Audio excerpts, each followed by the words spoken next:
na kami ay kasabwat sa importation na yan na hinuli namin. Kung yun ang katotohanan, bakit mo pinaratangan si Ed Asierto? Ano ang meron? Kaya ko yung ginawa, Your Honor, dahil alam kong hindi niya ako ipapapatay. Port of Manila po, 700 more or less containers. 2 to 3 months, may nakapasok na 700 Nakalusot po, shipments. mga padating at nakakalabas na walang nakakaalam kundi sila lang. So, ibig sabihin kung 700 shipments in that span of period, at 50% may laman, 350 shipments may laman na illegal na droga? Yes, Your Honor. Meron silang report na pinapapirma sa'yo at dun sa report, parang sinasabi na idamay mo si Senator Sonny Trillanes. May nagbago ba sa laban kontra droga or wala? Your Honor, wala pong nagbago, lalo pong lumala. Ang dami pong stocks, ang dami pong dumadaan sa custom during the past administration. I could not accept that, Mr. Sir. Yung mga tanong ko, Mr. Gubanod, doon lang po sa affidavit. Kasi ito ang pinirmahan po ninyo at saka sinumpaan ngayong araw na ito. Ano po? Apo, Your Honor. Pwede po bang malaman kung totoong nasa maximum security compound po kayo ng Bilimit? Ako po, Your Honor, ay nandun na po ako sa RDC Maximum, National Bilibid Prison. Okay. Kailan ka pa nandun? I think more than 1 month, Your Honor. 1 month. Ano kaya ang kaso mo? Bakit ka nakulong? Your Honor, dahil sa panghuli ng illegal na droga sa Manila International Container Port. At, ano ba ang naging sentensya mo? Life sentence, Your Honor. Inapila mo ba ito? Opo, Your Honor. Okay. Ano ba ang trabaho mo bago ka nagkakaso at nakulong? Operatiba po ako, Your Honor, ng Intelligence Office, Customs Intelligence and Investigation Service, Bureau of Customs. Okay. Nag-i-import ka ba ng illegal drugs? Never, Your Honor. Okay. Tumistigo ka sa Senado. Tama po ba?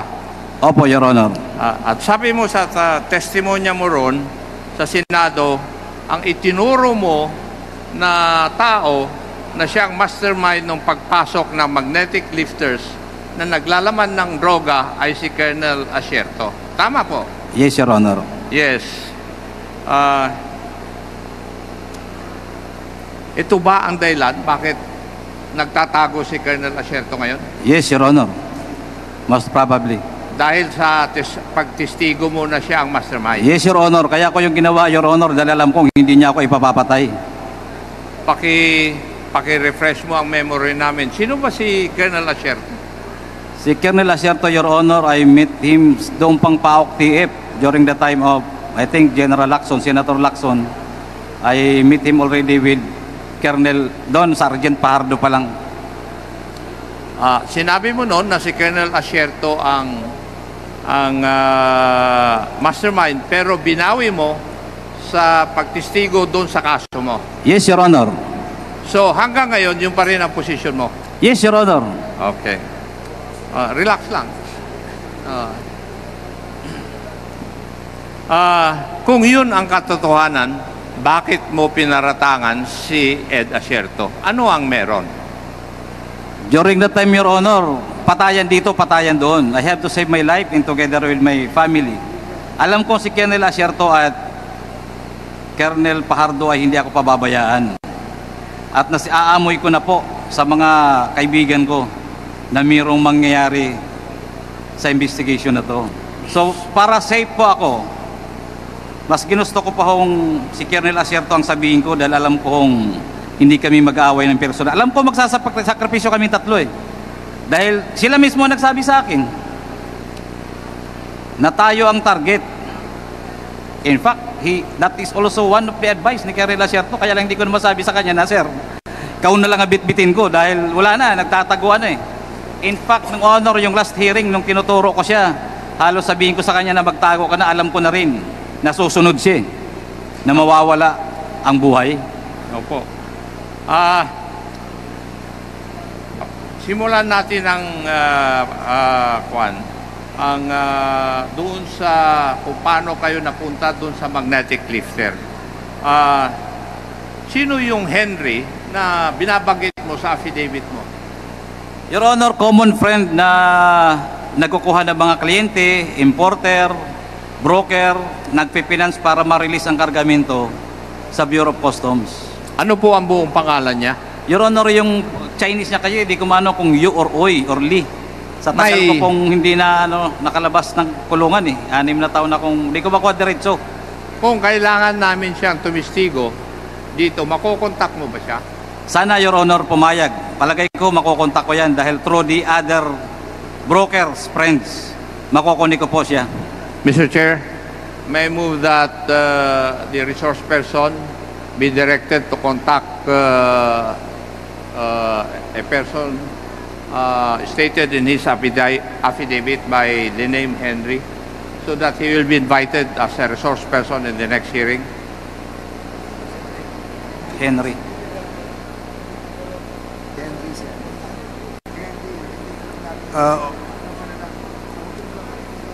Chairman Akop, may I request that we all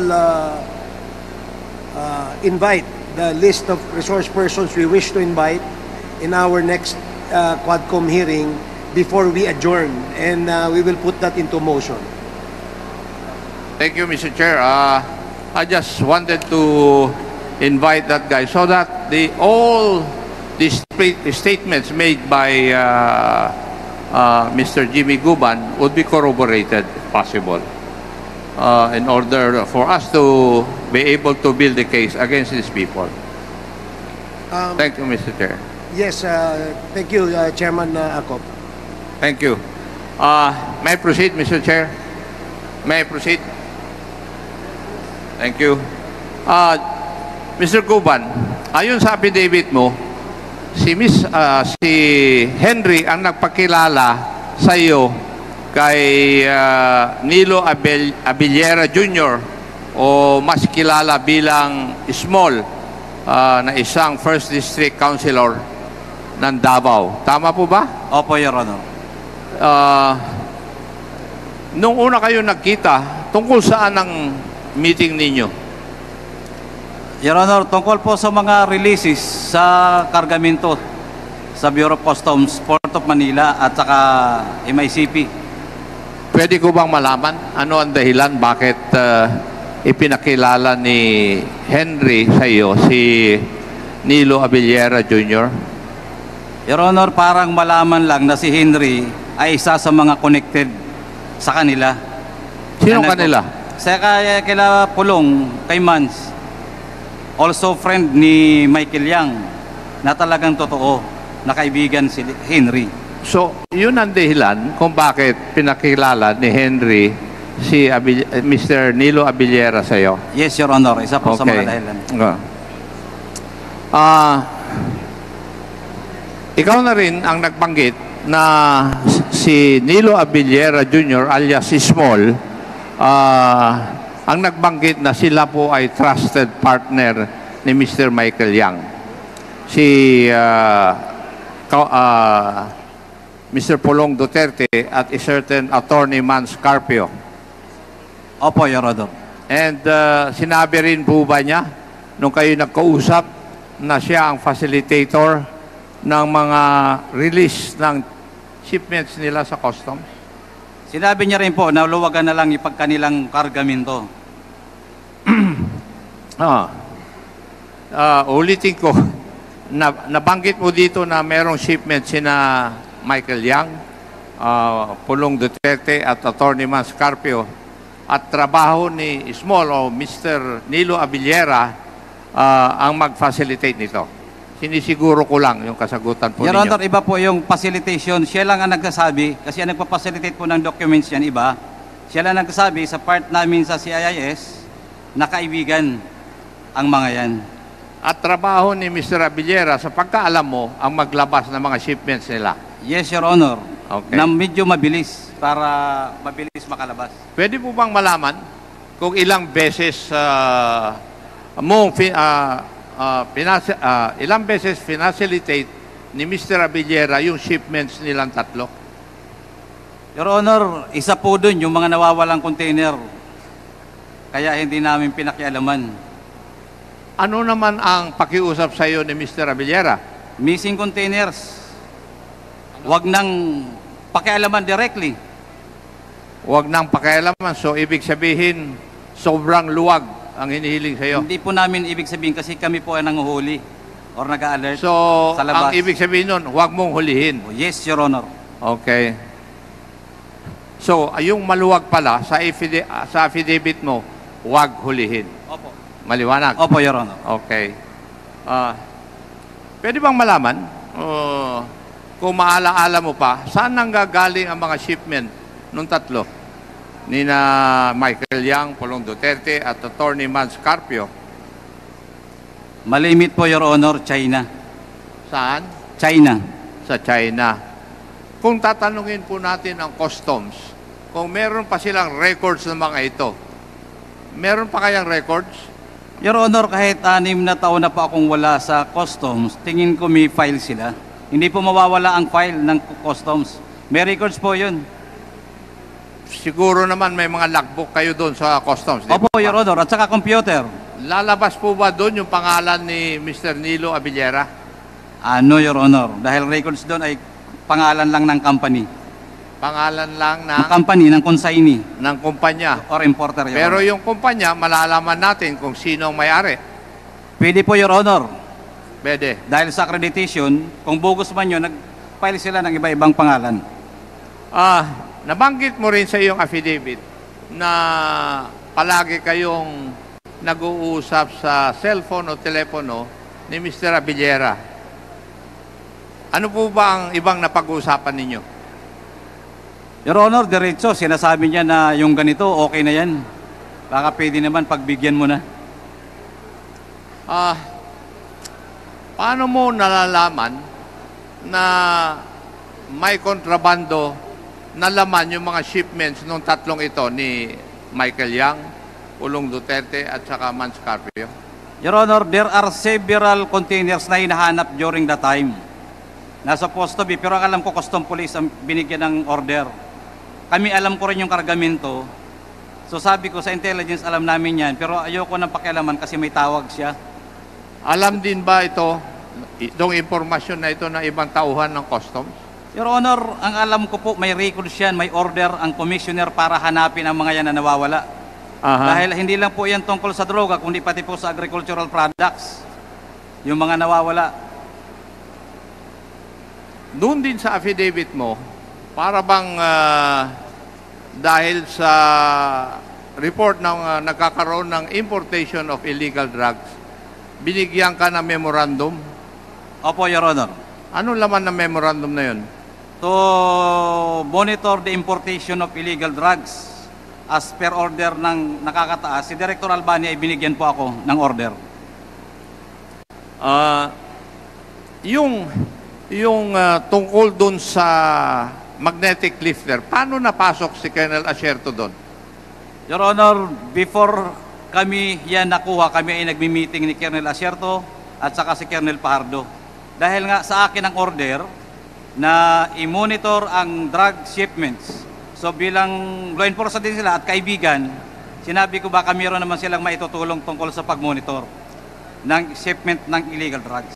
Binanggit mo yung pangalan ng Colonel Fajardo. Sino po ba siya? Si Colonel Pajardo, Your Honor, the late Colonel Pajardo, wala na ngayon. Dati po yan kasama din ni Colonel Asierto sa EDSOT, PAOK TF. Dati rin po siya ang director mismo during that time ng NCR PDEA. Ng alin? NCR PDEA. NCR PDEA. Opo. Okay.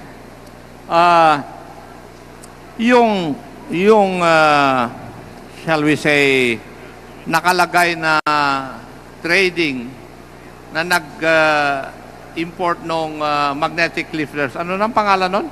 Bicaba Trading po. Yung Bicaba Trading ba yun listed doon sa inyong authorized na listahan na pwedeng No, Your Honor. may kapag-deal sa custom? Hindi. Hindi po. Matatandaan mo pa ba kung sino ang mga opisyalis dito? Your Honor, during that time, yung consignee hindi accredited, ibig sabihin po, walang accreditation sa BOC, hindi pwede mag-import. So probably, yung Bicaba Trading ay single proprietorship registered po yan sa DTI. Ayon sa affidavit mo, ang nagmamay-ari sa record ng Bicaba Trading ay mga dummies. Sino ba talaga ang tunay na may-ari sa pagkaalam mo? Sa pagkaalam ko po, ginamit lang sila. Sinabi niya, si Punichi nakiusap sa kanya. Sino po ang gumamit ng kanilang pangalan? Si Pakiulit. Punichen. Punichen. Chen. Or mayroon pa pong ibang alias. Na si Punichi naman, sinabing si Michael Yang. Paano mo naman nakilala na si Ponichen? Kalibin din po yan ng isang kasamahan nila na babae nila Bilasto Cabral Barakil na taga Calapan City rin, Mindoro. Yun, importer-exporter sa customs. Importer po ang lumalabas sa kanila. Sa customs. Sa customs. Kilalang-kilala rin sila. Hindi po, Your Honor, kasi dyan lang sila ginamit. Kaya nga namin kinausap sila dahil hinahanap namin kung mayroon pang iba. So, transaction lang na ito, sila ginamit. Yes, Your Honor. Okay. At ano naman ang sinabi sa iyo para luwagan mo sila? Nung mga si Mr. Abillera, si Mr. Ponichen.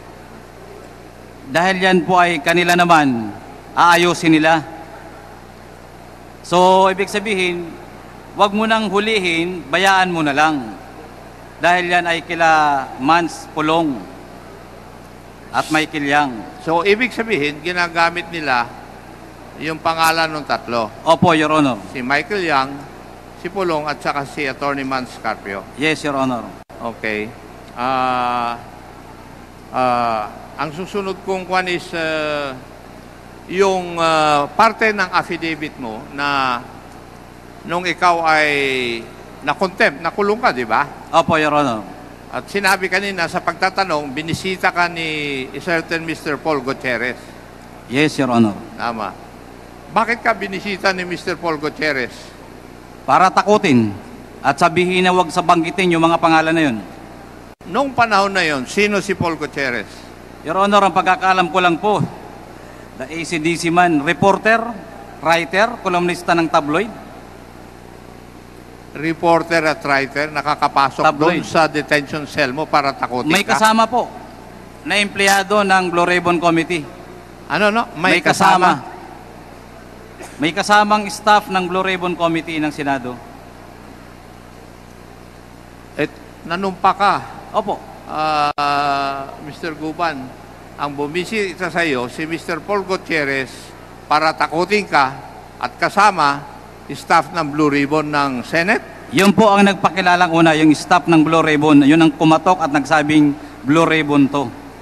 Then saka po sumunod pumasok. Pagbukas ko, yun pala ay nandoon sa Paul Gutierrez. Matatandaan mo ba kung sino yung mga staff ng Senate na yon, ng Blue Ribbon? Isang babae lang po, Your Honor. Hindi ko na matandaan yung pangalan. Pero sa mukha, baka makita ko pa. Matandaan ko pa. Yung bang pinagkulungan sa iyo, may CCTV? Your Honor, sa baba, kayo nga po, sabi ko baka pwede ma-request. Yung parking ng Senado, alam ko may CCTV. So, I request, Your Honor, na sana madala. Okay. At si Paul Gutierrez, the whole hearing ng Blue Ribbon, nandoon yan. Yung pagbisita sa iyo ni Mr. Paul Gutierrez at takutin ka, ang sinabi ba sa iyo, i-implicate mo si Colonel Acerto? No, Your Honor. Ano Ako na ang po sinabi nag-isip. nila? Sinabi lang na wag mong babanggitin yung mga pangalan na yan. Huwag mong banggitin ng pangalan ng tatlo. Okay. Paano naman nagamit si Mr. Paul Gutierrez? Meron ba siyang amo? Sabi niya, si Benny Antiporda. Siya din na nagsabi na kaibigan ni Michael Yang, si Benny Antiporda, treasurer or secretary, officer sa National Press Club. Sa kanya po yun ang galing yun. Si Paul Gutierrez ang nagsabi nun. Yes, Your Honor. Nabanggit mo rin kanina, narinig ko, yung pangalan ng isang Benny Antiporda. Opo. Ano naman ang parte ni Benny Antiporda dito sa salaysay mo? Bilang mediaman at boss, kaibigan ni Paul Gutierrez at kaibigan nila Michael Yang at saka nila Pulong. Si Paul Gutierrez din ang nagdagdag niyan eh. Siya ang nagsasabi ng mga kaibigan niyan, Malacanang yan. Siya po din ang nagsabi, kaya naku-confirm ko mismo galing sa bibig niya. Okay. Mr. Chairman, wala na po akong may tatanong muna dito sa resource person na ito. Baka sa susunod na hearing natin. Thank you, Mr. Chair. Thank you, Chairman Akop. The next to interpolate is Congressman Salo. Maraming salamat po, Mr. Chairman. Magandang hapon po sa inyo. Magandang hapon sa iyo, Mr. Jimmy S. Guman. Nabanggit mo po rito sa affidavit mo na ikaw ay Customs Intelligence Officer. At binabanggit mo po rito na duties and functions mo consist of monitoring, profiling, and recording of importation of goods, as well as intelligence works. Ano pa po ba yung kasama dito sa trabaho mo? Kasi nag-iisip lang ako, bakit ikaw ang kailangang kinausap? No, ikaw ang kinausap ni na Henry, ikaw ang kinausap ni na Nilo Abellera Jr. as a small. Ano po ba yung nakapaloob doon sa role mo? Ano po ba yung meron ka Your para Honor, kausapin kanila? Your Honor, during that time po, I was already designated as the OIC Chief ng CIIS, Bureau of Customs, Port of Manila. Then during that operation, ako rin po, Your Honor, halos team leader na nagre-represent sa Bureau of Customs. Kasama ko po yung PDEA, may counterpart ang PDEA. So alam nila na ang desisyon or pwedeng gawin ay manggagaling sa akin dahil ako ang nakakaalam ng customs. Sa loob mismo ng customs. So ibig sabihin sa mga panahong ito, ikaw ay may kapangyarihan, may otoridad ka para i-release ang isang shipment. Tama po ba? Yes, Your Honor. Okay. So, kapag kinausap ka nila, binanggit mo po rito na luwagan mo, sabi ni Small sa'yo, sa paragraph 4, always talk to me over the phone and sought my help in the release of your shipments to which I acceded.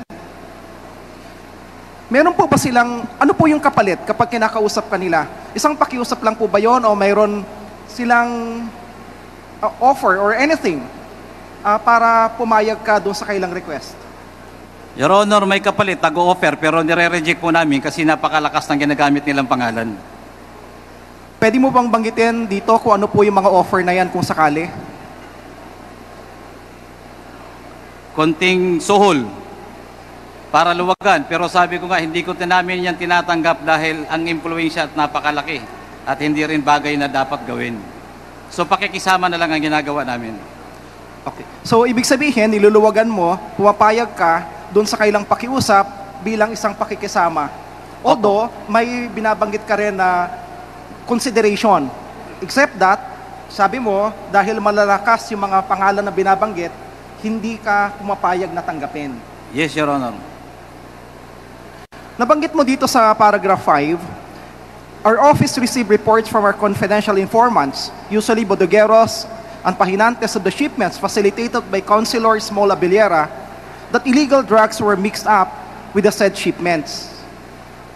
Nung nalaman niyo po ito, ano po yung ginawa po ninyo? Your Honor, yan nga pakiusap, kaya pikit bulag ka na lang doon sa mga shipment nila.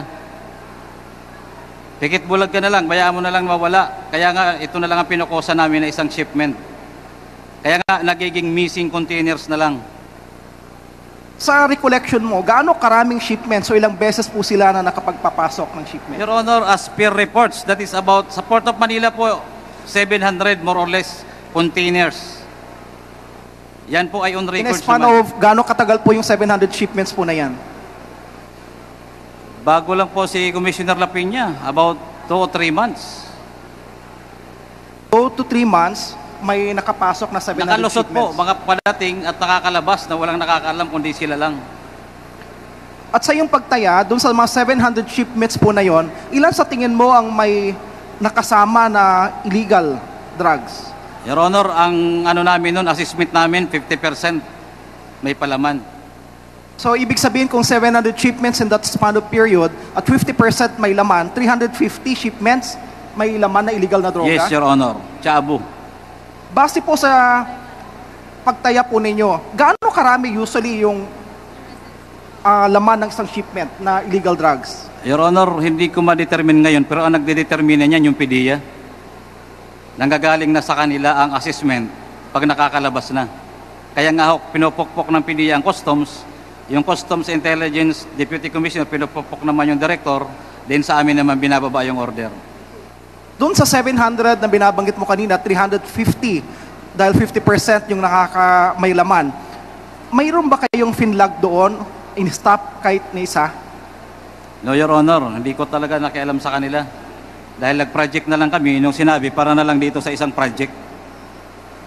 So, ibig sabihin, lahat po yon, nakalabas po yon, malaya na naka-circulate. Nakalabas, Your Honor. Malala mo po ba kung anong period po ito? Anong taon? Anong buwan? 2018. Dito sa sinabi mo, sa paragraph 7, on account of our intelligence works, various shipments were alerted.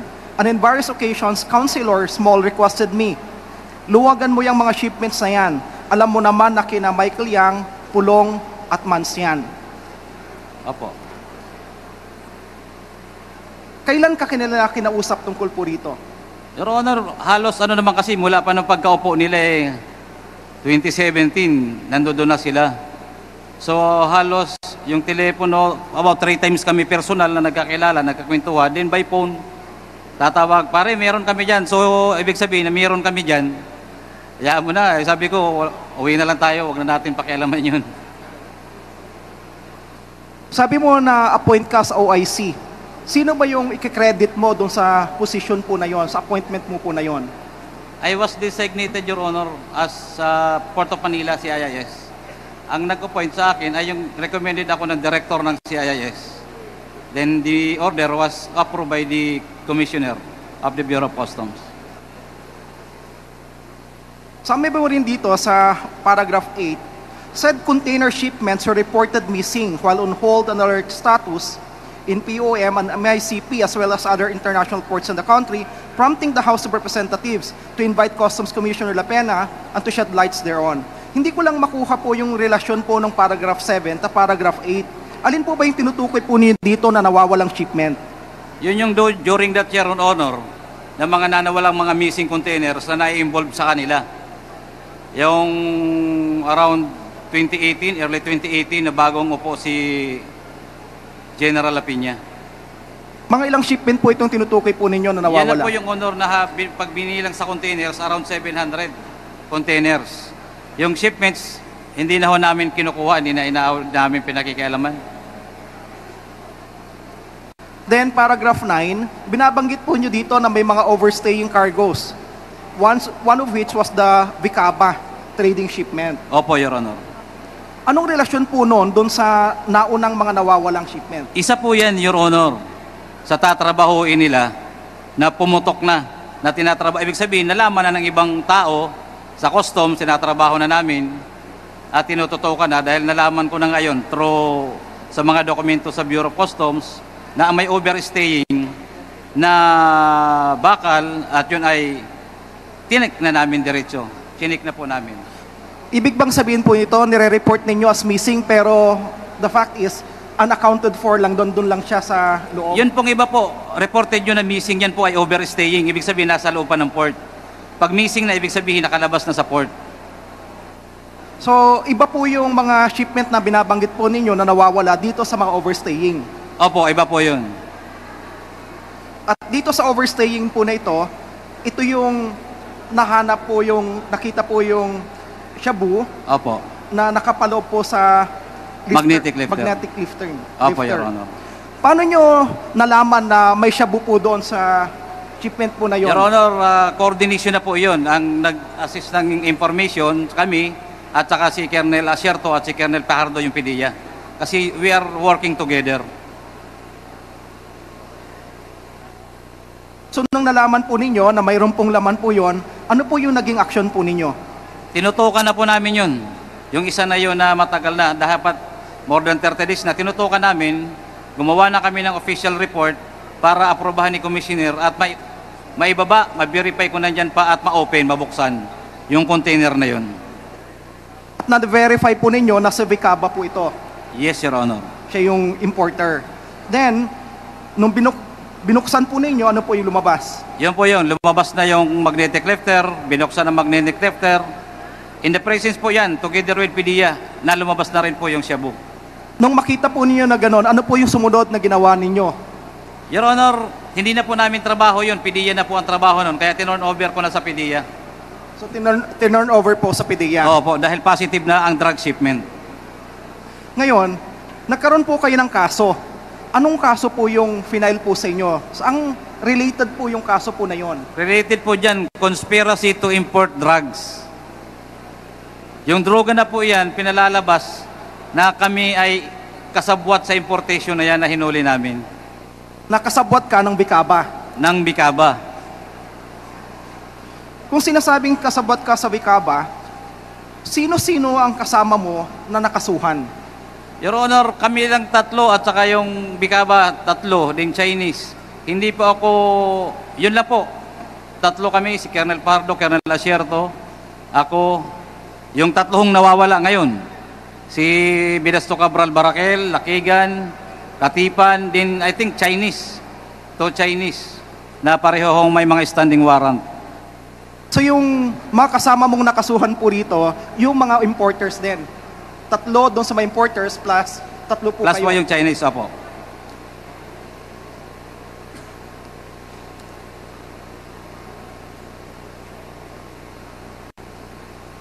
Kailan po kayo kinasuhan? Your Honor, ako po ay witness sa legislative noon sa Blue Ribbon. So ongoing yung kaso. 2018, 2019 po ako, I think early February, March, may pinailan po kami ng kaso. Then I was arrested, I think that was April 2019. Then kailan po kayo na-convict? Kinonvict po kami after 4 years. Last year lang o. Alam ko po napasok po kayo sa Witness Protection Program before. Your Honor, hindi po yata in-effect ang Witness Protection Program noon. Yung RA 6981, hindi po binabanggit pag binabanggit namin. Sa Department of Justice, pag binabanggit namin, parang hindi nila pinaniniwalaan. Even sa court, during the trial, we are insisting that I am a witness. During that time, I was a witness in the Legislative Blue Ribbon Committee hearing. Wala pong nag-comment. Kaya nga ho, gusto ko dito ilabas dahil baka kako yung batas, sarado na, hindi na effective. And that is also why, Your Honors, na sana ho, yan ay matulungan ako na yan po ay maging effective. So ibig sabihin, hindi po kayo naging witness on the part ng gobyerno? Hindi po. Talagang accused, kinulong. Tinanggal po ako, I think, April din. Nung isinerve yung warrant, tinanggal ako sa WPP, dinala ako sa NBI. So lumalabas dito na yung Bicaba, nung kausap mo itong si over the phone, itong si Mr. Pony Chen, babae po ba ito, lalaki? Lalaki po. Lalaki. Yan po yung kalibinong Katipan. Ito po yung binabanggit din po ninyo na Chinese? Na Chinese po, na ginamit si Bicaba. Yun ang nakiusap kay Bidasto Cabral Barakel para gamitin yung Bicaba trading, maging consignee. So kasama rin po ba siya sa kinasuhan? Kasama din po yun sa Chinese. Kasama niyo pong na-convict? Kasama din po yan na may standing warrant ngayon. But at the same time, siya rin po yung nagsabi po sa inyo na huwag ikaw matakot kasi sila Man Scarpio, Pulong Duterte at Michael Yang ang may-ari ng shipment. Yes, Your Honor. Itong mga binanggit po niya, lumabas din po ba ito sa pagdinig sa inyo sa kaso? No, Your Honor. Bakit itong binabanggit mo po ngayon, binanggit mo ba ito sa kaso? Sinabi ko lang po yan, no, Your Honor, hindi ko diniretso ang pangalan ng mga taong yan kasi inaantay ko po yung ganitong fora. Dahil kung doon ko yung gagawin sa judicial affidavit ko na sinabi ko na bakit yung tatlo nahuli, nawawala? Bakit ako ang nakakulong? So I am supposed to mention that 3 person, Your Honor, pero baka lalo mapadali kagad ang buhay ko. Sabi ko, kailangan mag-isip muna ako kung paano at kung saan ko sasabihin. Kaya sa judicial affidavit ko, Your Honor, sa RTC Branch 35, nakalagay po yun doon na binabago ko ng statement ko at sinasabi ko rin po, hindi ko po alam na may hearing na ganito. For your last question, Congressman Salo. Panghuling tanong, ngayon na nandito ka at sinisiwalat mo lahat ng mga bagay na ito sa nakasulat sa affidavit mo, anong ine-expect mo? I am seeking for truth and justice, Your Honor, na matulungan po ako nitong kagalang-galang na committee para po ang taong bayan ay maniwala sa atin na ang hustisya ay hindi lang para sa ma-impluensya at mayaman. Na ang hustisya ay para sa lahat. Hindi kung sino ang gusto nilang apihin, ay aapihin nila. At ang batas ay hindi na i-implement. Remember, Your Honor, a witness ng Senado ngayon ay nakakulong for more than 5 years mula sa City Jail o NBI hanggang Bucor. Halos ngayong September, 6 na taon na po ako nagdurusa, Your Honor. Maraming salamat po, Mr. Chair. Just a manifestation. Marami pong binanggit po si Mr. Jimmy S. Guban po rito. I would manifest, Mr. Chair, na tawagin din po natin sila sa pagdinig po nito. Kagaya po ni na Mr. Councilor Nilo Abellera Jr., alias Small, kung possible si Pony Chen na binabanggit po niya sapagkat siya po yung nagsabi at nagbanggit ng mga pangalan na may sama po sila sa mga susunod na pagdinig. Maraming salamat po, Mr. Chair. Yeah, thank you, Congressman Salo. Yes, at the proper time, before we adjourn in this committee hearing today, the chair would like to ask for a motion as to who the personalities we wish to invite in our next scheduled hearing of the Quadcom. Thank you, Congressman Salo. Next to interpolate is Congresswoman Jam Baronda.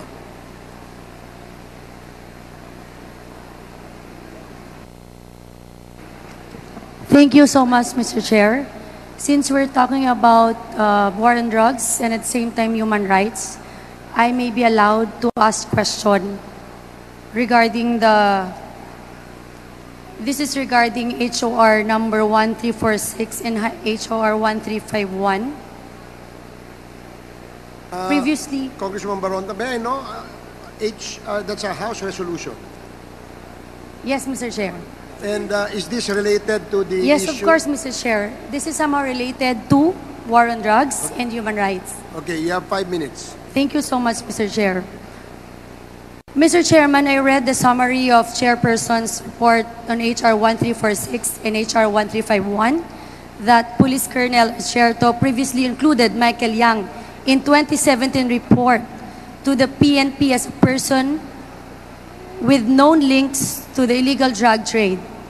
Despite the said report, nothing was done by PNP against Michael Yang, knowing that he was then close to the former president.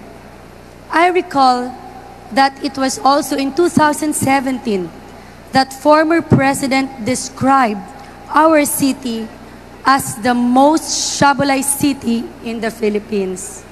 Such labeling made by the former president caused much shame to our city and to its resident. And I would like to direct this question to PDEA and PNP. Does the record support the claim of the former president in 2017 that Iloilo City was the most shabolized city in the Philippines? PNP?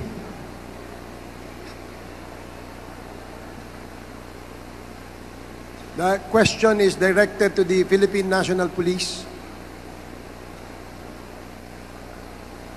May we be clarified, Your Honors, as to what kind of report that is?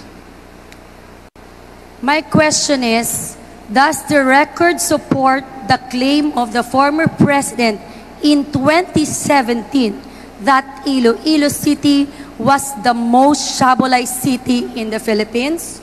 Or can you please answer or give me some proof or number of top 50 list of cities and provinces? The case on drugs, at the same time, list of officials of Iloilo City that's included in the list in the war on drugs.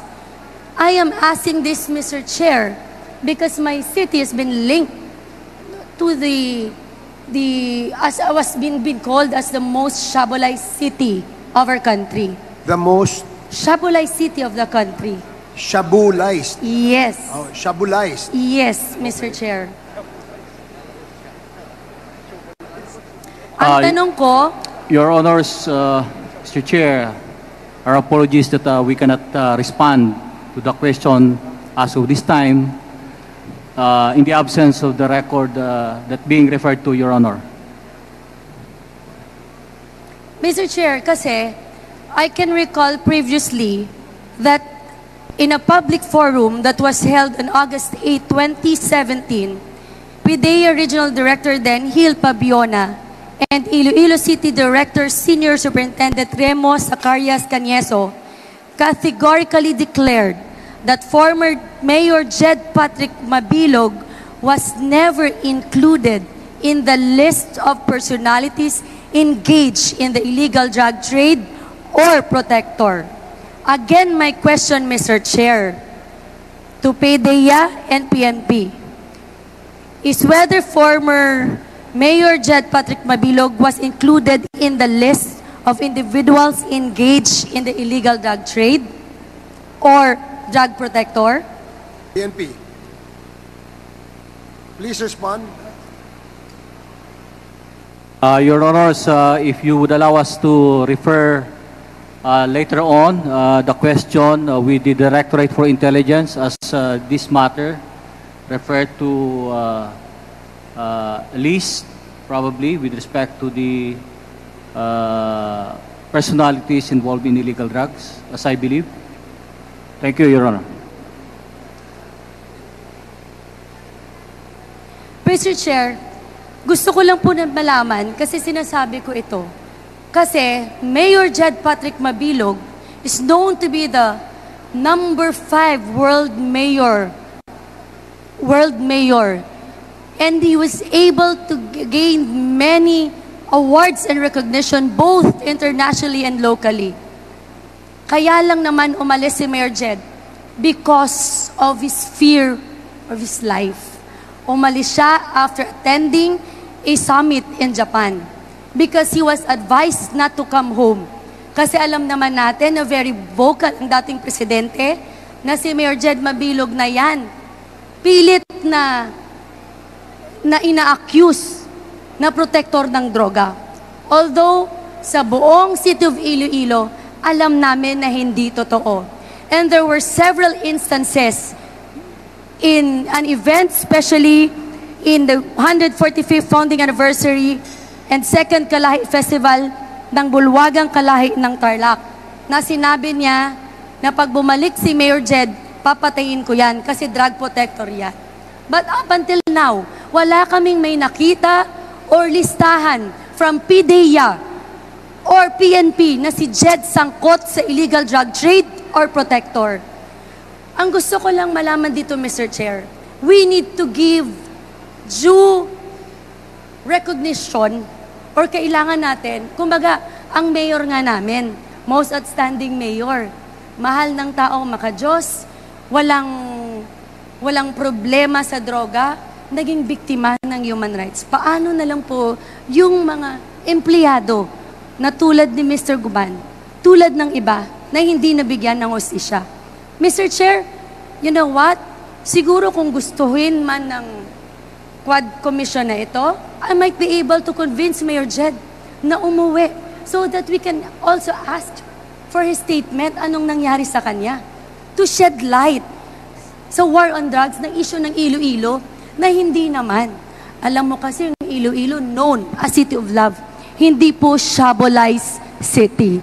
So it is also our obligation now as the first Congresswoman of the Lone District of Iloilo City to clear the label given by the former president to our city in 2017 as the most shabolized city in the Philippines, Mr. Chair.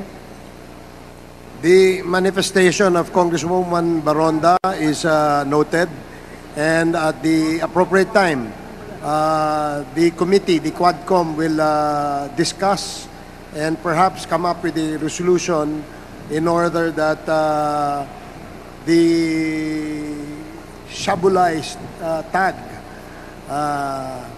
issued to the beautiful city of Iloilo will now be reconsidered with the action by the Quadcom. We still need more time to discuss this, and we do hope that in the subsequent hearings of the Quadcom, we'll be able to tackle that particular issue. Yes, again, Mr. Chair, thank you so much. And I would like also to reiterate that I would like to ask PDEA and PNP if they can give the list of top 50 cities and provinces in the Philippines in 2017 with the most number of drug-affected barangays. And second, list of elected local government officials in the city of Iloilo that were included in their drug list in 2017. Okay, If we can have it by next week, Mr. Chair. Yes, may I ask that PIDEA comply and Philippine National Police comply with the request of Congresswoman Baronda. Thank you so much, Mr. Chair. I look forward in clearing the name of Iloilo City from Shabulay City to again, Thank you. Iloilo City, City of Love. Thank you so much, Mr. Chair, and the rest of the chair of this committee. Thank Ngayong you, hapon. Congresswoman Baronda. Comsec, please follow up with the PIDEA and Philippine National Police the request of Congresswoman Baronda. Now, the next to interpolate is Congressman Johnny Pimentel. Congressman Pimentel, you're recognized.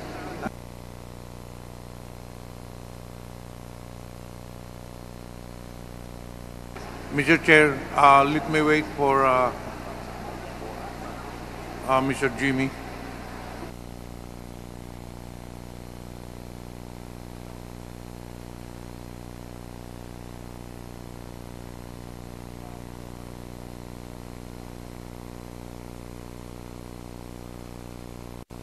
Thank you, Mr. Chair. Mr. Chair, ang tanong ko po para kay Mr. Jimmy Guban.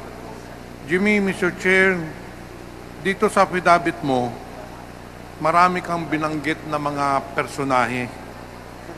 At kailangan natin isa-isahin to. Kaya tatanungin kita para makita natin ano ba ang mga role ng mga ito so that for the next hearing, makita natin kung sino mga imbitahin natin sa mga binanggit mong mga personalidad. Ano?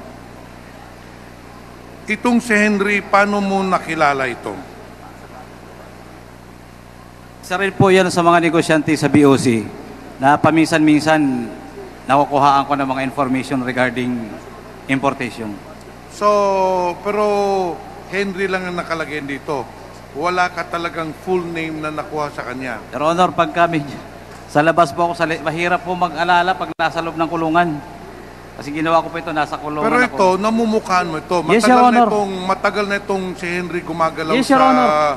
sa customs. During that time, Your Honor, at saka may mga tao naman. Meaning, Mr. Chair, matagal na itong si Henry nangangalakal dun sa loob ng customs. Negosyante, Your Honor. So, palagay mo, Jimmy, Mr. Chair, itong si Henry, nandun pa ito, nangangalakal pa ito dun sa loob ng customs o nung pagputok nitong magnetic lifter, huminto na rin ito. That is what I would like to verify, Your Honor, dahil wala na nga po akong connection sa labas nung makulong ako. In this connection, Mr. Chair, hindi po natin makuha yung totoong pangalan nitong si Henry, pero he's one of the main actors dun sa affidavit ni Jimmy. May I request the COMSEC to invite na lang yung president ng Brokers Association sa Customs or whoever na may link natin itong si Henry. Importante ito kasi itong unang contact ni Jimmy Guban. He's the first person na natransact niya para mabuo itong pagpasok ng magnetic lifter. But at this point in time, we really don't know who is this Henry. Baka naman po alam, ano ba to? Broker ba to, Jimmy? Influencer din po. Whether, nagpipinance. But anyway, Your Honor, pag nandito po ako siguro sa labas with the help po ng kagalang-galang na to, sabi ko nga, I can contact siguro ngayon. Then pwede ko yun makiusap at pakiusapan po na samahan ako dito sa Kongreso. So, Mr. Chair, hindi mo talaga alam, Jimmy, kung ito broker o fixer lamang. Your Honor, mas madali na fixer para maintindihan. Nagpipinance, nagninegotiate, nagtatransact, pero hindi sila... sinong kilala mo na kilala itong Henry? Nasa tingin mong kilala itong si Henry? Marami po, Your Honor, pero doon na lang po muna ako mag-ano kay Mr. Henry, Chinese. Yun na nga, marami po kailangan broker. natin. Anyway, we will try to conduct a further investigation, and then probably during one of these days, uupuan natin po yan para makuha talaga natin. We will seek help from the customs itself, we will seek help from the Brokers Association para matunto natin itong si Henry. Apo, Your Honor. Okay, Mr. Chair, Jimmy, sunod po natin yung ito ay talagang pinaka-importante na tao dito sa mga personalidad na sa affidavit mo. After nakilala mo si Henry, pinakilala ni Henry sa'yo yung First District Councilor Nilo Abellara Jr. Ito yung si Apo, Your Small. Honor. Saan po kayo nagkita? In fact, Your Honor, sa bar. Saan? Sa bangko? Bar. Bar, Sa restaurant bar. So, nag-facilitate nito, to put it in context, si Henry nag-imbita sa'yo, nag-set ng appointment, nagkita kayo dun sa bar Opo, Your Honor. ni Small. So, nung pag-upo ninyo, pag-usap ninyo, pag-meeting ninyo, sinabi na kagad niya sa'yo na may ipapasok kaming kargamento. Your Honor, kwento-kwentuhan muna. Konting pakilala, ano siya sa Davao, sino siya sa Davao, anong trabaho niya, ano magagawa Jimmy, niya sa Mr. akin. Chair, sa first meeting ninyo, hindi pa niya sinabi na magpapasok sila ng kargamento.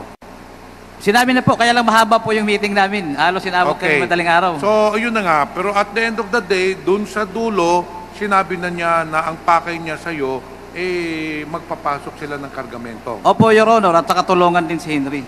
Okay, humingi ng tulong sa'yo, Jimmy. Opo. Ngayon, yung unang meeting ninyo, binanggit na ba niya si Michael Yang, Pulong, o si Mans?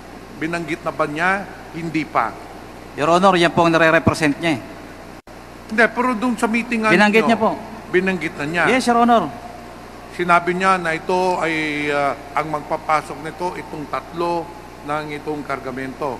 Opo, Your Honor, binanggit niya kung bakit siya nando doon. Representative siya ng mga taong yun, Your Honor. Doon sa pag-uusap ninyo, Jimmy, Mr. Chair, wala ba siyang binanggit na Jimmy, ito, magpapasok tayo, negosyo ito, commercial ito, meron ka dito. Wala naman siyang binabanggit na ganon. Your Honor, nakakatakot po, kaya ang usapan na lang namin, biruan na lang. Kaya tuloy lang ang transaksyon nila, tuloy ang ligaya, hindi na po kami nakikialam kung ano meron doon. So pagkatapos ng first meeting ninyo doon sa bar, Jimmy, Mr. Chair, may sunod pa na meeting na nangyari. Opo, Your Honor. Konting kwentuhan ulit, konting bar ulit. Ayun ang Mga kwentuhan. tingin mo, kung maalala mo pa, Mr. Chair, mga ilang meeting ang ginawa ninyo? Your Honor, about 3 times, 2018, siguro ko, isa o dalawa. Mula po 2017, Your Honor. Mga tatlo o So, mga apat. tatlong beses. Opo, Your Honor. Sa tuwing magmi-meeting kayo, Mr. Chair, palaging nandyan yung Henry. Opo, Your Honor, dahil siya po ang nag-i-invite. Mr. Chair, in this case, we have already established in this hearing, based on the testimony of our resource persons, that this Small or Councilor Nilo Abellara played a big role in the facilitation of the entry of this drug. So therefore, Mr. Chair, may I request the committee to invite Mr. Councilor Nilo Abellara. I don't know kung councilor pa ito. So, we put it in record that this representation would like to invite Mr. Nilo Abellara Jr., Mr. Chair. Yes. So later on, we will be putting all these personalities that we're going to invite. Hindi, si Abellara identified na talaga ito eh. So okay. Ito talaga, ito po, Mr. Chair, ang ka-meeting talaga ni Jimmy. Is that a motion? Yes, I move that, Mr. Chair, I move that we invite Mr. Nilo Abellara Jr. There's a motion to invite Councilor Nilo Abellara Jr. I second. Also known as Small. Also known as Small. I second the motion. There's a second motion. Any objection? Hearing none, the said motion is now approved. Mr. Chair, Jimmy, isa pong Wait. Yes. You want to interject, no? Mr. Chair, we made a statement a moment ago that we are going to make a motion later on of all of those that have been mentioned to be invited. So may I request that we, for a while, So we'll be aside asking and make the motion later on. Congressman Pimentel to first refrain from inviting and having a motion to invite those personalities, because after the interpellation of all the members who want to ask questions, we will be moving to invite all those personalities. Okay, I agree with that. So pero since it's an omnibus motion, Mr. Chair, pero kailangan identified natin yung mga imbitahin natin. So this representation would like to invite, be included in the omnibus motion, si Mr. Bidasto Cabral Baracuel. Mr. Chair, be put it in record na isa ito na personalidad na imbitahin natin. And then si Mr. Pony Chen, Mr. Chair. Pony Chen. The omnibus motion isa po isama na nila doon. The omnibus motion did not mention the personalities. Comsec, please take note of the names of the persons that the committee will invite in our next committee hearing. And we will make that motion and approve the same at the proper time before we adjourn this committee hearing today. Okay, thank you, Mr. Chair. May I proceed? Jimmy, binanggit mo, nung nag-meeting kayo ni Small, sinabi niya talaga sa'yo na ang ang magpapasok dito business partner niya. In this case, Michael Yan, Pulong Duterte, and si Manscarpio. Talagang binanggit niya yung pangalan, or was it just implied? Direkta bang sinabi yung mga pangalan talaga sa'yo? Binanggit niya po ang mga pangalan na yun. Ilang beses dun sa meeting ninyo? Dun sa 3 beses na nag-meet kayo, 3 beses niya binanggit. Alam niyo po, pag nagmi-meeting kami yan, inaabot kami ng alas 5. Ako umalis na, sila nandun pa. Kasi ang sabi niya lagi, alas 7 pa ako babalik dahil sila nagiinom pa at saka yung dalawa. So, umaalis na ako. Yun lagi, halos magdamag, hindi yung oras na po yun na magkakasama kami, yun lagi ang usapan. Pero, Mr. Chair, and for the benefit of everyone, ako ay naniniwala talaga dito sa statement ni Jimmy Guban. Bakit po? Itong si Small is very close. Councilor po ito ng Davao. So she is very close to the personalities na binanggit ni Jimmy Guban. So in that note, I really believe his statements. Ngayon, thank you po. Wala bang pagkakataon, Jimmy, na sa mga meetings niyo, hindi kayo nagkita ng mga business partners ni Small? Your Honor, ako na po ang nag-a-avoid. Kasi bilang empleyado, at regular po akong empleyado ng customs, iniiwasan ko po na ma-impluensya na ako tang todo ng administrasyon na yun. Kaya po, sabi ko, tama na, okay na kako, nag-uusap na tayo eh. Okay na kako yun, sabi ko, kaibigan. So normal na po, di na po ako nakikipano na makaharap po sila. Hindi naman po nagkaroon ng pagkakataon na kayo ay kinasusap ng 3 business partners niya? Hindi. O, hindi po. Matapos yung meeting ninyo, dito sa affidavit nyo, Jimmy, sinasabi nyo na ilang beses kayo tinawagan ni Small. Yes, Your Honor. So, after nung meeting ninyo, wala na-out na si Henry, si Small na talagang tumatawag siya direkta. Opo, Your Honor. Pag may nalalaman kagad sila na information that I will be working with those container that was released or missing, yun na kagad. Dahil alam po nila na operatiba po ako ng CIS. I have a team, I am handling a team. Team leader po ako, nagtatrabaho po ako sa bureau. Mga nakailang tawag po siya, Mr. Chair, si Small? Marami po, kaya lang yung cellphone ko sa loob ng 5 taon, wala na po. Kung di lang po sana nasira at nakulong ako, masabi ko po kung ilang beses tumatawag so sila. in short, Mr. Chair, itong si Small or Councilor Nilo, ito talaga ang ikangang sundalo. Ito Apo. talaga ang nag-facilitate in behalf ng 3 business partners niya. So, kailangan po, Mr. Chair, na ito ay sumipot dun sa next hearing para malaman. Since ito naman po binanggit ninyo during the hearing at dun sa kaso, Jimmy, bakit hindi na isama itong si Councilor Abellera dun sa kaso? Very clear naman siya nag-facilitate. Your Honor, wala naman po sa kanila. Ako po ang kinasuhan eh. Kami ang kinasuhan. Wala po sila, Michael. Hindi ko pa po nilalabas yan during that time. Then, Mr. Chair, that is a big injustice to Jimmy Guban, considering na ito talagang may kasalanan. Wala ka namang kasalanan rito.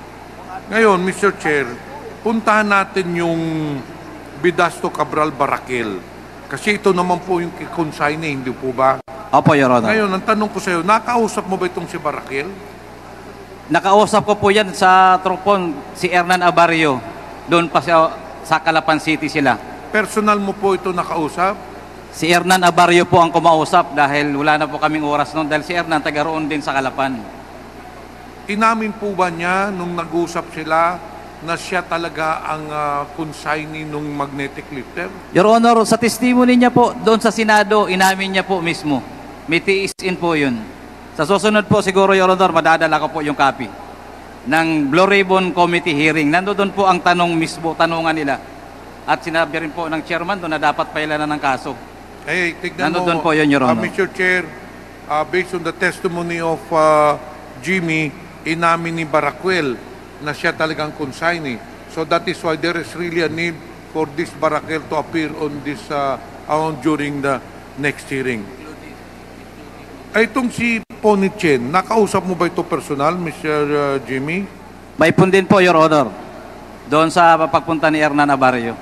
Ano naman ang role nitong si Ponichen, Mr. Chair? Yun, Your Honor, yun yung gumamit kay Mr. Barakel ng pangalan. Bali siya ang kausap dito para ayusin ni Barakel ang kargamento at sa kanya ang ginamit na pangalan. Yung Bicaba Trading ay pangalan ni Bidasto Cabral Barakel. Si Punichin ang nakiusap sa kanya. Dito po tayo kay Deputy Collector Mangawang, Jimmy. Personal mo ba ito na nakausap? By phone po, Your Honor. Nung tumawag po yan sa akin nung gabi, at doon ko rin po naalaman na yung nga ang tumatawag din sa akin, si Benny Antiporda. Hindi po kami nag-uusap niyan kahit po kapareho kaming empleyado ng customs. Anong gusto niya? Gusto niyang pakawalan yung shipment? Wala naman pong sinabi, kundi yung kargamento lang na tungkol doon kay Benny Antiporda. Sandali, ulitin mo nga, Mr. Jimmy. Ano ang pakay ni Deputy Collector Mangawang? Kasi itong si Deputy Collector Mangawang, I understand, is still with the Bureau of Customs. Yes, Your Honor. In fact, I think the Deputy Collector Mangawang is now a full-fledged collector yata eh. Opo. So, before I invite her to this hearing, gusto kong malaman sa iyo, ano ba talaga ang sinabi niya? Gusto lang naman niya nakausapin ko si Benny Antiporda. Dahil hindi ko po kilala si Benny Antiporda. So, nagkausap ba kayo ni Benny Antiporda? No, Your Honor. Hindi ko po nasagot yung telepono niya. Hindi ko rin po siya tinawagan. Pero di ba sabi ng Paul Gutierrez tumatawag sa iyo? Yun nga po, di ko po siya... wala po sinabi sa akin, kundi sinabi ni Paul Gutierrez sa si Benny Antiporda ay magkasama at saka si Michael lang sa National Press Club. So hindi kayo nakausap mismo ni Benny Antiporda? Hindi po. So in this case, Mr. Chair, at this point, we cannot invite Benny Antiporda because he has no direct link yet to Jimmy Guban. Yun na lang muna ang itatanong ko. Next hearing, kailangan natin matanong na yung mga personalidad so that we can have a overview kung ano talaga ang nangyari kasi nandito na yung mga personalidad. Thank you, Mr. Chair. Thank you, Congressman Pimentel. The next to interpellate is Congresswoman Janet Garin. You have 5 minutes. Thank you very much, Mr. Chair. Magandang hapon sa lahat at magandang hapon sa iyo, Jimmy. Unang tanong ko lang, nasabi mo na ikaw ay 17 years na sa serbisyo. Tama po ba? Sa Bureau of Customs po, Your Honor. Pero tagal na po ako sa gobyerno. Pero 17 years ka sa Bureau of Customs. Sa Bureau of Customs alone, Your Honor. sa tagal mo sa Bureau of Customs, ito ba ang unang pagkakataon na merong alleged na mga tawag, impluensya na ginagamit na nanggagaling sa Office of the President or people related to the Office of the President? Your Honor, thank you very much. That was the first time sa buong buhay namin na operatiba na may nakikialam na anak mismo ng Presidente. Ibig sabihin, base doon sa allegation mo, if we believe and if we can confirm the allegation, kung ikumpara mo ang iyong eksperyensya sa 17 taon sa Customs, and where were you before that? Your Honor, I was with the CIS. Sa CIS? Customs. Then, before Customs? Bureau of Customs, Your Honor, I was assigned from the beginning. I was already at the CIS. So, 17 taon mo sa Bureau of Customs, sa ilang presidenteng dinaanan mo? 3 ba o 4? 3 presidenteng nadaanan mo? Or 3 administrasyon? 4. Can you say that this is somehow irregular? Hindi very irregular, Your Honor. Okay. Nasabi mo na merong tumawag, may nagpakilala sa iyo sa isang bar at ipinakilala ka kay Councilor Nilo Abellera Jr., kay Small. Tama po ba? Opo, Your Honor. Okay. Paano mo naman nasabi na si Councilor Small ay merong link kay Michael Yang, kay Congressman Pulong Duterte, at kay Attorney Man Scarpio? Your Honor, siya mismo nagsasabi. Sa tingin mo ba kapanipaniwala siya? Yes, Your Honor. Ito ba ay isang beses lang na pag-uusap? Kasi sa statement sa affidavit mo on number 4, you made mention of always. Pag always ba, once a month, twice a month? Sa nangyari po, please enlighten us. 3 times or 4 times, Your Honor, kami nag-meet. Yung calls, several calls. Approximately ilang beses po sa isang buwan? Maybe twice. Or once a month, thrice. 1 to 3 times. Sabihin na natin, umaabot ba ng 5 times a month? Mga 3 to, well, pwede Your Honor, 3 to 5 times. 3 to 5 times a month. At direkta mong nakakausap si Councilor Small? Yes, Your Honor. Nakita mo na po talaga siya sa personal? Nag-meet kami, Your Honor, 3 times or 4 times. Okay. Sinabi mo rin dito sa affidavit mo na cliname ni Small na siya ang partner at trusted ng 3 tao na malalaki. Ibig ba sabihin, may aligasyon na si Michael Yang, si Congressman Pulong, at si Attorney Man Scarpio ay magkasosyo? Magkakasama, Your Honor. Ano pong Silang ibig 3? sabihin ng magkakasama? If we translate it to a business entity. Magkasama sila sa pag-impluensya para mapabilis ang transaksyon sa Bureau of Customs. So parang tinitingnan mo na sila ay influencer, parang yes, ganon. Your Honor. Okay. Sinabi mo rin sa iyong affidavit na meron kang mga bodegero at pahinante na nagsasabing ang illegal drugs ay mixed up with said shipments. Can you expound on that pag sinabi mong mixed up? Yes, Your Honor, kasi yung mga missing containers, may mga dinadalaw kaming kung saan yung dinala. Magtataka na lang sila, ang bilis ng babaan, alisan, paglipat ng kargamento, at nakikita nila na iba ang laman. Then, sinasabi na wag na kayo maingay o yun na yan. Ito, sa amin na to, bahala na kayo, bayad na kaagad. Your Honor, always yan sa mga bodigero. Ngayon, sinabi mo na 3 to 5 times a month ka tinatawagan. Yung mga tawag ba na ito ay related doon sa mga shipment sa customs or hindi? Related po sa mga sa customs. Pag tumatawag po ba, napipinpoint po ba ang possible containers and or shipments o hindi? Your Honor, no, dahil hindi mo kaya bilangin kung ilan ang nilalabas nila per week. Hindi, ibig ko sabihin, kapag tumatawag sila, ang tawag ba ay talagang yung intensyon ay tumawag para sa specific shipment or container, or baka naman tumatawag sa'yo at sinasabing, pare, punta tayo sa bar. No, Your Honor, sabihin nila na may containers kami. Marami yun. Then, So ang tawag is very specific for certain shipments and containers. yes, hindi ko na po kinukuha. Sinasabihan ko na lang, pare, okay na, hindi naman kailangan nyo ako tawagan. Hindi naman kami nakikialam ng mga Follow-up shipments. question, Your Honor. Ito bang mga containers or shipment na ito na itinatawag for facilitation ay kasama sa mga nahuhold or tawagin nating suspicious containers? Yung iba ho, na-hold, pero pag sa kanila ngayon nga po ang iniiwasan kaya tumatawag para walang ma-hold. Kaya pag sa kanila, dire-diretso yan. 100 containers, dire-diretso.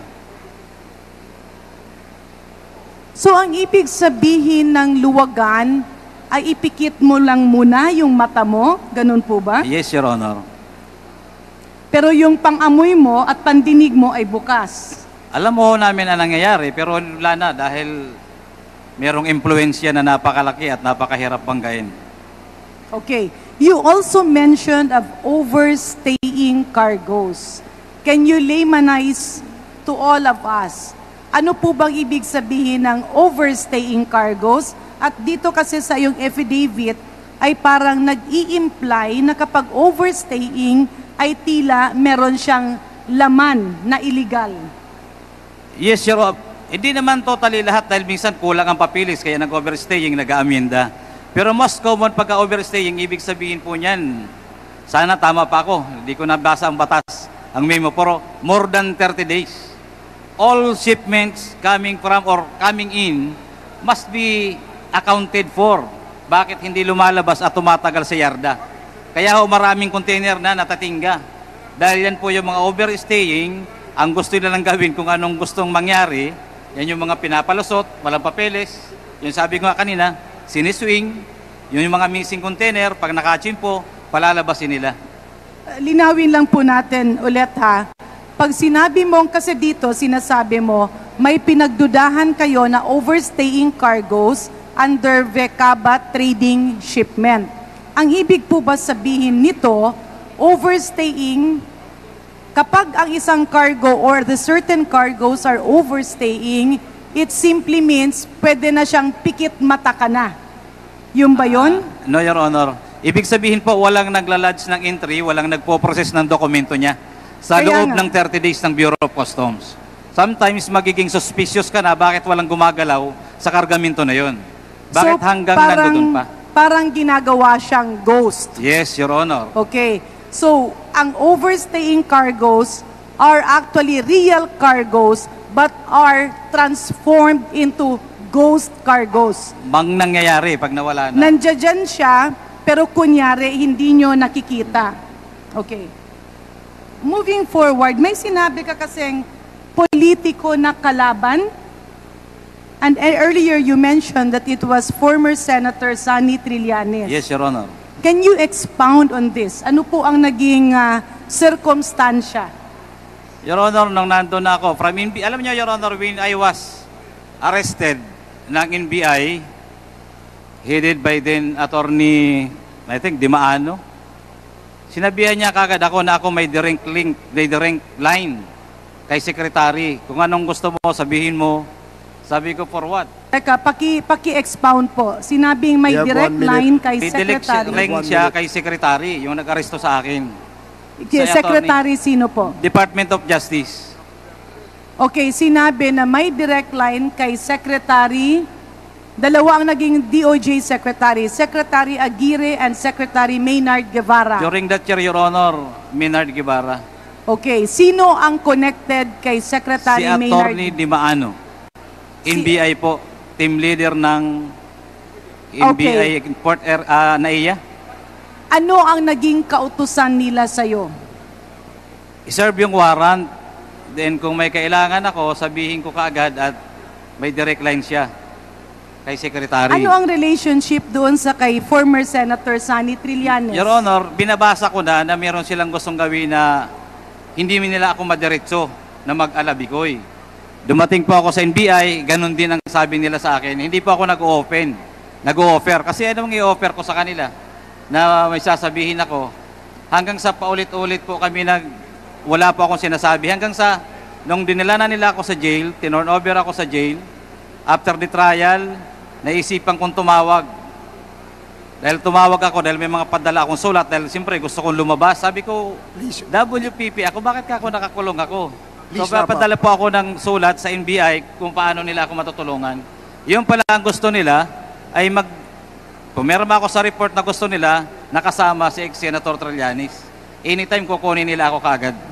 Ibig sabihin, may lumapit sa'yo from NBI at yung NBI na yon ay nag-name drop at sinabing malapit siya kay Secretary Maynard Guevara at meron silang report na pinapapirma sa'yo at dun sa report, parang sinasabi na idamay mo si Senator Sonny Trillanes.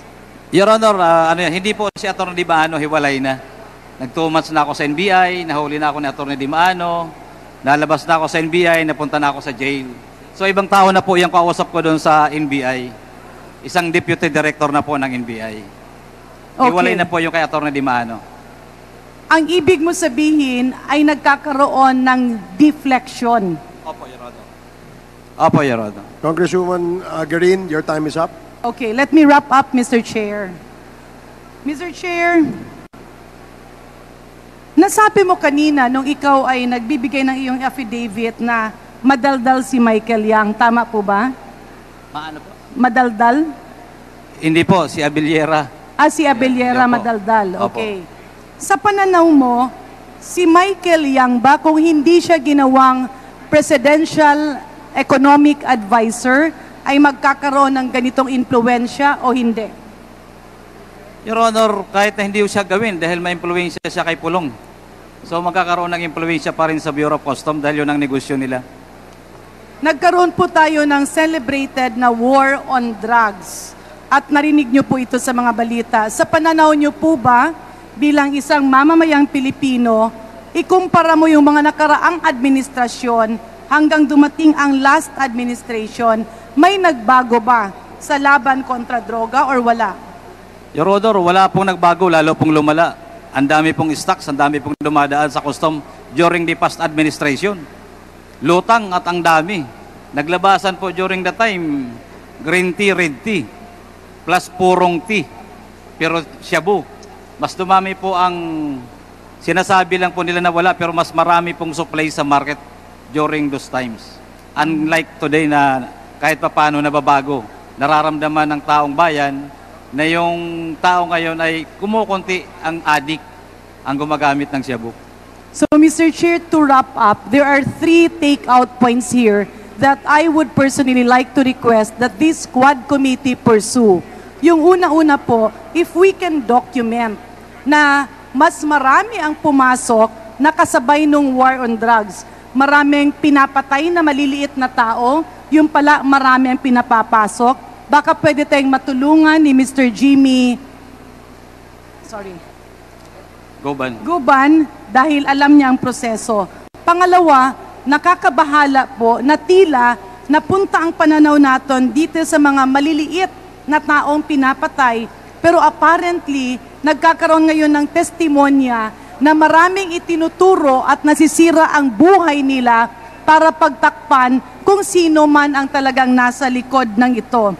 Third and last, Mr. Chair, I believe that we need to look into the process of how these missing containers or yung bang totoong container, kung sinabi ni Congressman Baronda, shabulized, dito naman tatawagin natin multolized containers.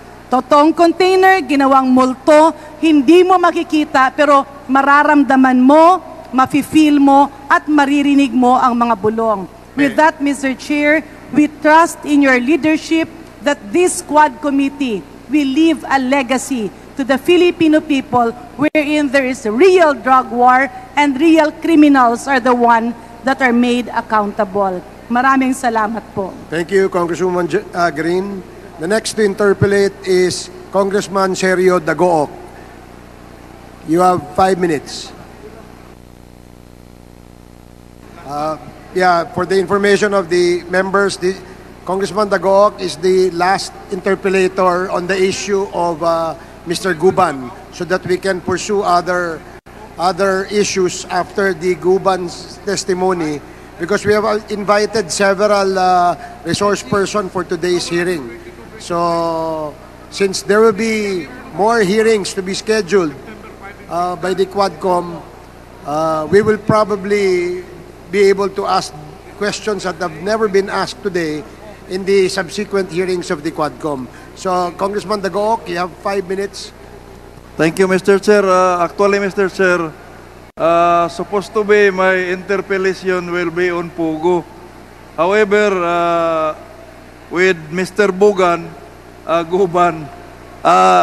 I have some clarificatory questions habang nandito siya.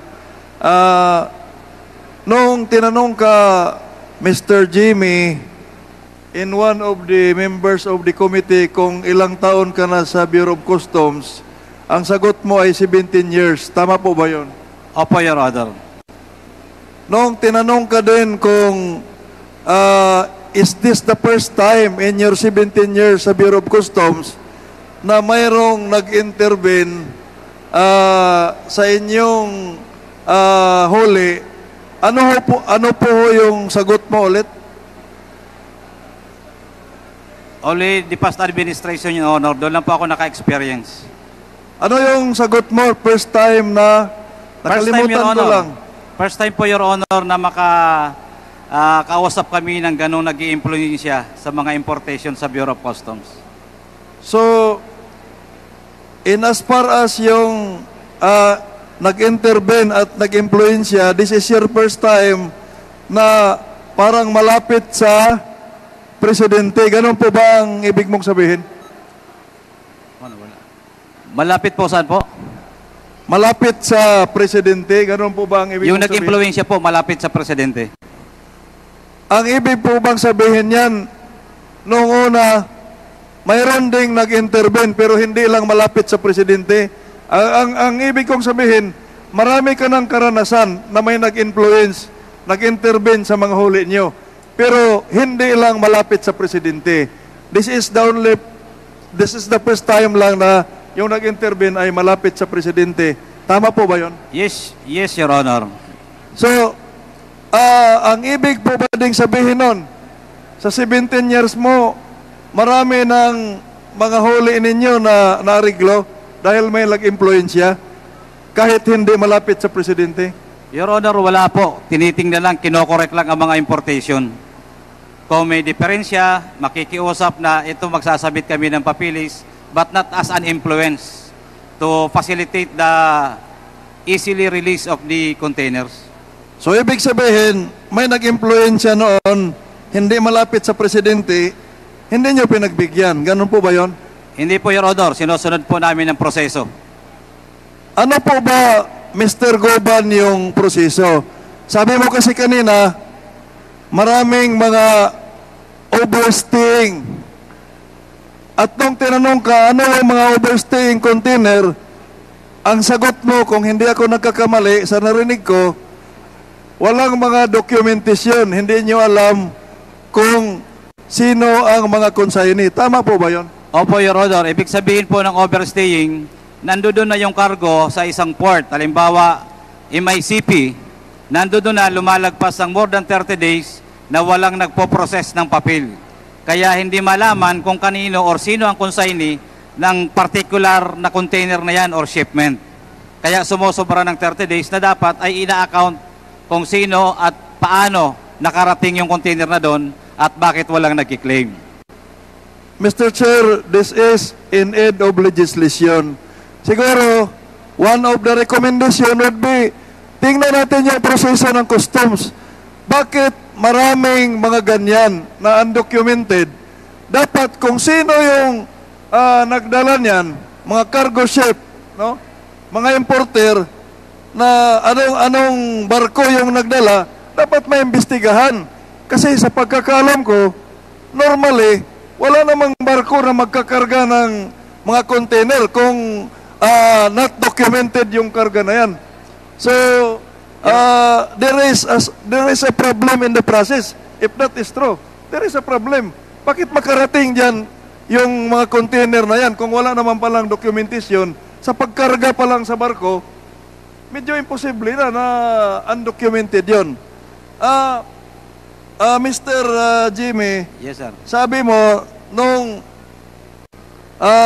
dito sa affidavit mo, nung nahirapan kayong buksan, yung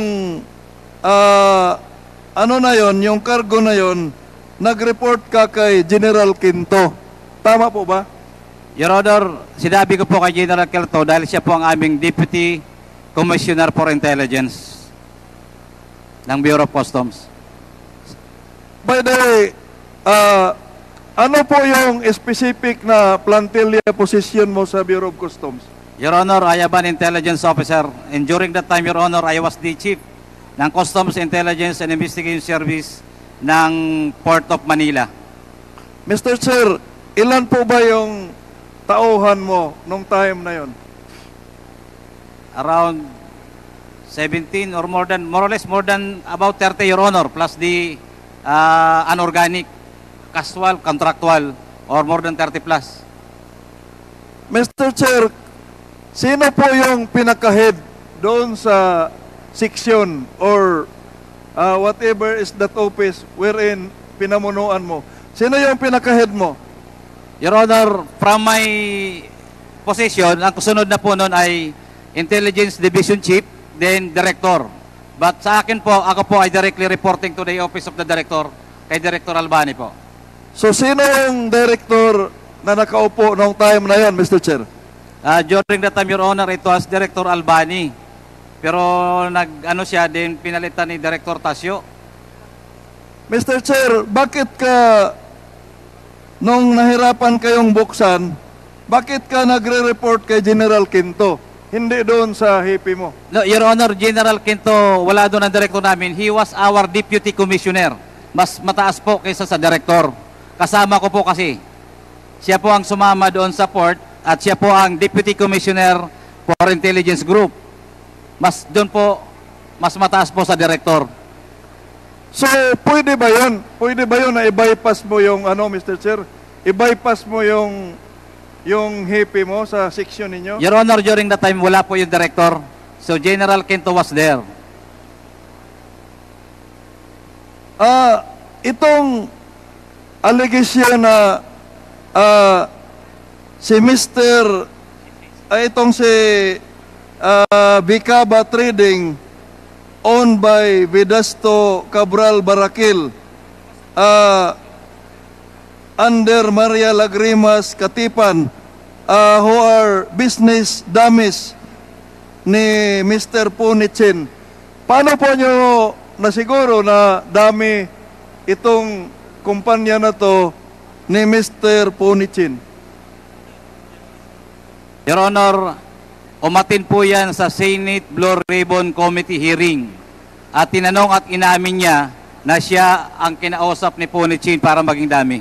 At siya ang may-ari ng Bicaba Trading, inamin niya rin po. Mr. Chair, gusto ko lang malaman yung pinanggalingan nitong allegation na to para magiging pulido yung sinumpaan mong salaysay. Noon bang sinumpaan mo to ngayon ay based on the account after the hearing of the Blue Ribbon Committee or based on your account nung nangyari actually yung pangyayaring ito? Your Honor, yan po yung pangyayari na katotohanan na ginawa ko ngayon. Hindi. Kasi ang sabi mo, Mr. Chair, kaya mo nasabi na business dummy ni Mr. Punichin itong Bicaba ay dahil doon na-divulge sa hearing sa Blue Ribbon.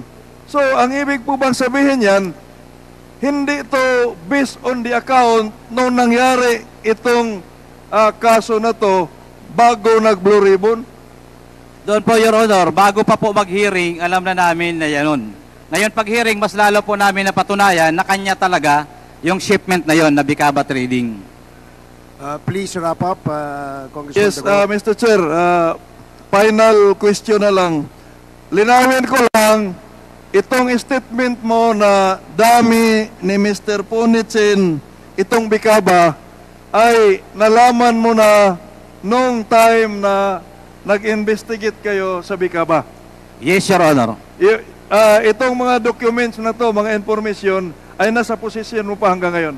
Your Honor, pwede ko pong hanapin, pero that will also be attested during the hearing ng Blue Ribbon Committee. Pero pwede ko pong hanapin, Your Honor.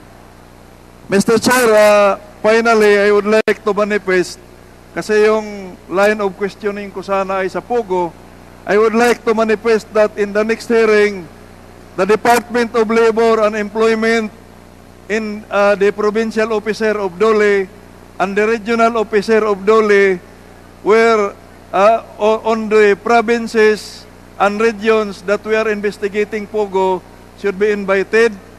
The officers also, provincial and regional of officers of PhilHealth and the Social Security System. Kasi this is again in the aid of legislation. Nangyari yung mga Pogo na yan dahil marami tayong agency na hindi ginagampanan yung kanilang tungkulin. Katulad ni Pagcor, next hearing na lang, no? Kasi hindi ko nagustuhan yung paulit-ulit na scapegoat ni Pagcor, Mr. Chair, for the record, na hindi namin sinisitayan because wala silang lisensya. Ang amin lang minomonitor ay yung may license.